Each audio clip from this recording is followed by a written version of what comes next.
Wow. I mean, what a patch, right? I mean, never did we see it coming, but holy moly, the shotguns, wow. Oh, some of the shotguns are back. Namely the core eject shotgun and the sawed-on shotgun. Unfortunately, there's nothing really to show for the pump charge shotgun. I do kind of think that there's a bit of a missed opportunity there in terms of balancing. But most people had things to say about the core eject, and some of the benefits of the core eject just so happen to fall upon the shoulders of the sawed-on, and that's why it feels buffed. Aside from other small things too, but we'll mainly focus on the base mechanics of purely the shotgun. So there are a lot of other things that happened during this patch. We had the buffs to specifically saws, so punching saws can actually have some more consistent benefits now. They also made it so that Bachita boosting, I think they're calling it, which is, detaching the chainsaw and then punching it to get that double damage boost. They're embracing it as more of a mechanic now, just because before it was bugged so that, like, if you would launch a chainsaw into an enemy, that enemy would take more ticks from the chainsaw than they were originally supposed to, because it would double hit them. And the double hit plus the double damage caused the chainsaw to technically do like 4 times the damage. So now they're embracing that as a mechanic, and that is wonderful, right? We all love seeing difficult tech that happens to be an accident or to be implemented as a feature. But yeah, I mean, if you're watching this video, you've probably seen one of my previous videos covering some little cool shotgun tech that you could do specifically with this weapon. And, well, to put it lightly, a lot of that shotgun tech has become base kit and is now not so difficult to do. So I'm talking specifically about melee P boosts and multi P boosts, or double, triple P boosts, right? So the one change that's responsible for this. So originally you would only be able to either shoot a shotgun or do a P boost, because if you were to use a P boost, it would deflect the projectiles around the boosted projectile, the explosive, and that would cause you to lose a lot of damage. But now you can actually combine them both. And you can get both the damage of the pellets and the P boost in basically every shot you do within close range. This thing actually feels like a shotgun now, right? And that's great. It is dealing slightly more damage than a yellow hit for little to no effort, but I don't super mind, because a lot of the hammers still have the benefit where their secondary fire synergizes really well with their primary fire.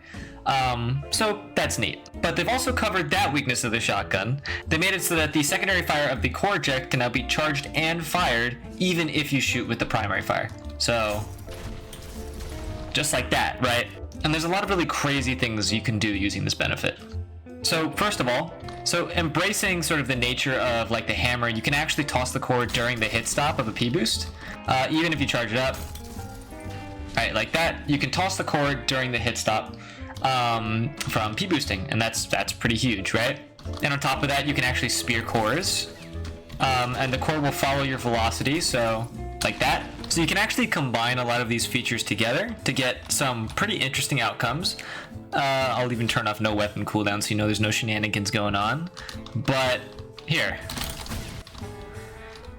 that's slightly concerning in my opinion, because the shotgun has a pretty fast swap time compared to like the hammer. So with shotgun swapping, you can do that, which is roughly 9.95 damage, is just 0.05 damage short from an overpump with the pump charge shotgun. Yeah, you can get that much damage basically every half second, which is insane. It's absolutely insane. You also heal from it a little bit because of the pellets hitting the Serb, and you don't take double damage from both the explosions happening. I mean, as well, hit the whiplash hitting an enemy also heals you a little bit, because what I'm doing is I am P boosting, dropping the core, and spearing the core with the whiplash so that the core doesn't blast away from the explosion. The core will spear into the enemy, getting an additional 3.5 damage. So yeah, that's pretty massive. 9.95 damage that can be repeated every half second, which is roughly 20 DPS. And you can also add slams in there so that damage can go up to, 24 DPS. Double slams too, so 28 DPS. And you're not spending anything at all. That's kind of like the main benefit of this. You can also, if you want, you can add a mal rail into the hit stop of dropping the core so that you nuke instead, so you can actually use cooldowns during that time to get really strong benefits. It's basically a red hit, with different trade-offs. It doesn't give you quite the movement that you can get, but it also doesn't put anything on cooldown. So it's insane. Now, will I be using this over the core eject jackhammer? Probably not. The core eject jackhammer is still really, really versatile and is very strong in a lot of pillars of this game. So I'm still going to be using it. It's also really fun. Listen, I like my RTCs, I like my Death Stars, I like my double hammer boosts, alright? Something I just tested with the hammer actually is that you can actually drop the core during hammer hit stop as well. So you could swap off of the hammer to the core eject, drop the core, swap to a new weapon, and yeah, it's pretty insane. So you can now get that core damage on top of like fists. So technically, this might add 3.5 damage to a lot of kills, and potentially might lead to some even higher insta-kills, which is kind of nuts.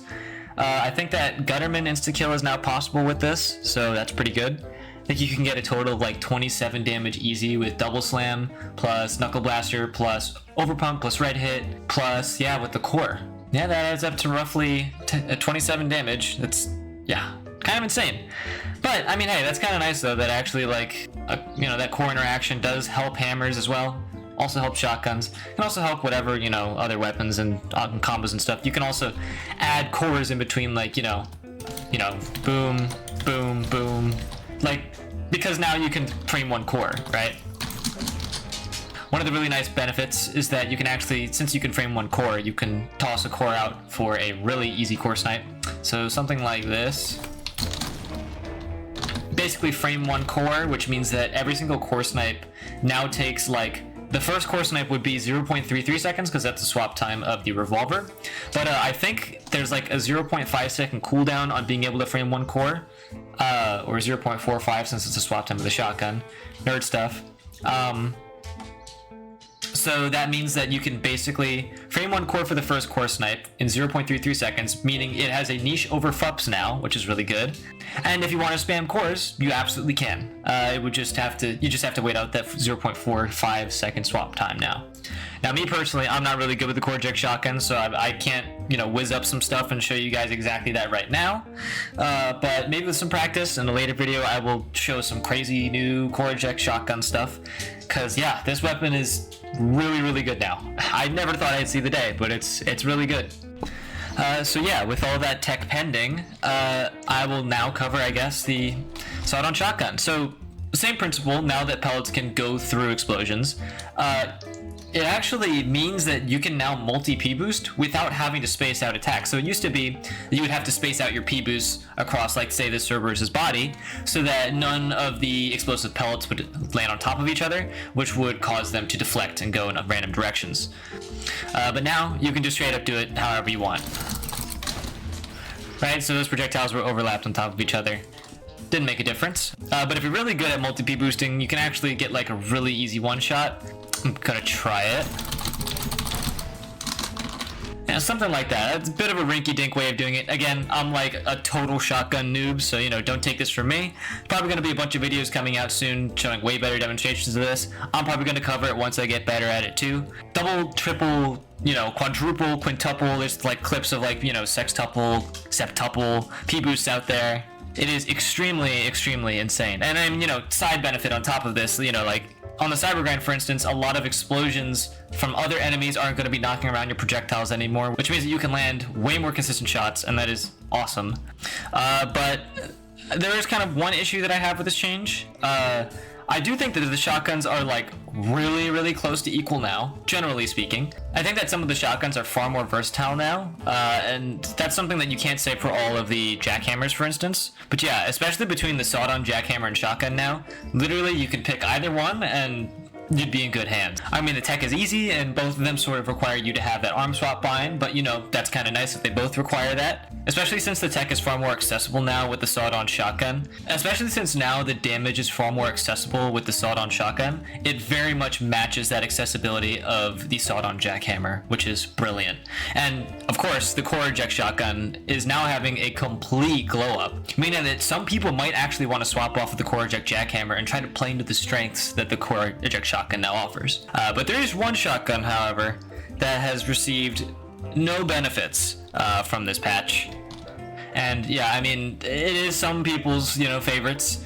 But unfortunately, the pump charge shotgun is just like, it's old school now, you know what I mean? This thing hasn't received a change since like the Dino ages. I mean, you still get the benefit of being able to, like shoot your pellets through your P-boost explosion, which is kind of nice. Though because it's less pellets on the first pump, you're getting less damage. But with increasing pumps, you get more damage now, which is kind of nice. But you still have to be closer than with the other shotguns, which means that the timing is tighter and you actually get closer to that old melee P-boost feel, where you have to be really close to get all the damage in. It's just weird. It's just really weird and finicky to use compared to the other shotguns, which have it easy. And none of these changes affect the overpump at all. Granted, the overpump is like, 10 damage, and that's good. Pardon me for being terrible with this weapon. But I feel like with these shotgun changes, they have a more, confirmed identity, each of them. But the pump charge shotgun is kind of just like, that old meme of I pump with the shotgun, right? It's just like this weapon you use when you don't really want to do much of anything else, or you want to kill that one virtue or sentry, you know what I mean? It's like, you just chew on the increasing the pumps and getting that 10 damage, and that's kind of it. It doesn't really have much depth beyond that. There's like a number of people I can count on like one hand that actually use the other two pumps other than the overpump, or even use the primary fire alone without the overpump, you know what I mean?